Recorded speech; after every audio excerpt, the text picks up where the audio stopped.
Je m'appelle Mustapha Berra, je suis directeur de Cité Ressources, centre de ressources pour la politique de la ville en région PACA, depuis 2010. Et je suis au centre de ressources depuis 2003.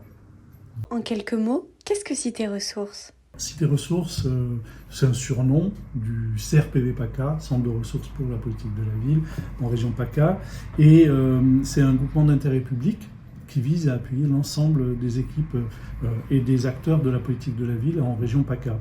Utilisez-vous des données, des résultats d'études scientifiques ou les deux dans votre travail ?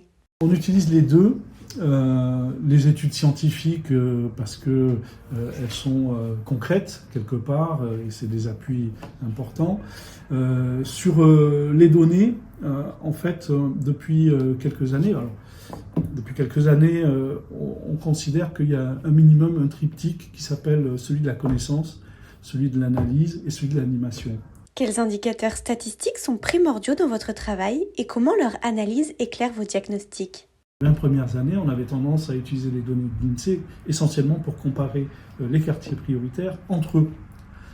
Mais si on veut travailler sur des questions de droit commun, comment les autres politiques publiques de droit commun peuvent être sollicitées, qu'elles soient de collectivités ou de l'État, il était important de montrer aussi les écarts entre les territoires prioritaires et ceux qui ne l'étaient pas. On regarde aussi, par exemple, la situation des enfants dans ces quartiers prioritaires et notamment ce qu'on appelle les mineurs vulnérables, parce que ces données, elles sont essentielles et c'est l'INSEE qui les produit. Quelle relation entretenez-vous avec l'INSEE et comment mobilisez-vous ces données et ces études ?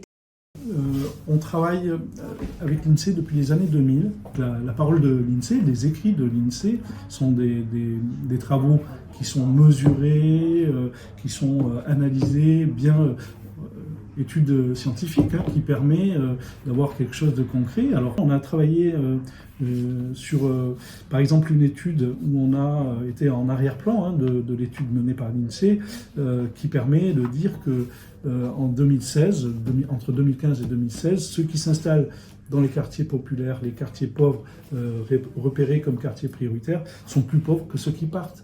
Et donc ça, avec les données de l'INSEE, et ils ont pu sortir une étude dans ce sens-là. Avez-vous un exemple concret où l'utilisation des données de l'INSEE a eu un impact sur la mise en œuvre de la politique de la ville en Provence-Alpes-Côte d'Azur ? Les données et le travail sur les données de l'INSEE, c'était de voir la situation des mineurs vulnérables. Comme je vous disais, c'est quelque chose qui parle à des élus. Quand vous avez plus de 50% des jeunes qui sont en situation vulnérable, c'est juste catastrophique et donc ça appelle à travailler de manière importante ces éléments-là.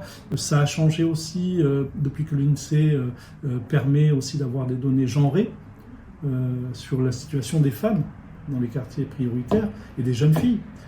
C'est des éléments de cette nature-là qui montrent qu'on a des jeunes filles qui sont plus diplômées que les garçons, mais qui, en termes de déqualification, c'est plus important pour elles. Donc, comment aussi, du coup, en tant qu'acteur de la politique de la ville, on met en place une politique publique adaptée à ces situations qu'on peut observer aujourd'hui, qu'on n'avait peut-être pas à un moment donné, mais qu'on a aujourd'hui visuellement à travers ces données. Et aujourd'hui, quelles sont vos attentes vis-à-vis de l'INSEE au regard de vos besoins ? Alors, en fait, c'est des choses sur lesquelles on est actuellement en travail avec l'INSEE, sur les analyses multifactorielles, sur la nouvelle géographie prioritaire, puisque depuis cette année, on a une nouvelle géographie prioritaire.